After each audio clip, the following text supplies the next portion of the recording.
Agar senga biror narsa yetsa, ya'ni bir musibatga o'xshagan narsa yetsa, agar men undoq qilganimda undoq bo'lar edi, bundoq qilganimda undoq bo'lardi demagin. Buni o'rniga bu bo'lgan ish Allohning qadari, Alloh o'zi xohlagan ishni qildi degin. Albatta, agar so'zi shaytonni amalini ochib yuboradi. Shuning uchun bo'lib oldimi? Tamom, yop bu papkani. Xulosasini ol, tajribasini ol.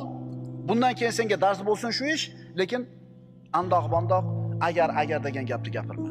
Endi qora kalaringga quloq solsang, o'tiraverish kerakmi, peshana yozgan bo'ladi deb deyishadi. Birodar, sen bizni tushunmabsan. Qadarga bo'lgan iymon seni taqdirni kutib uxla demaydi. Qazoy qadarga bo'lgan iymon seni hech narsa qilmasdan o'tirib ol demaydi.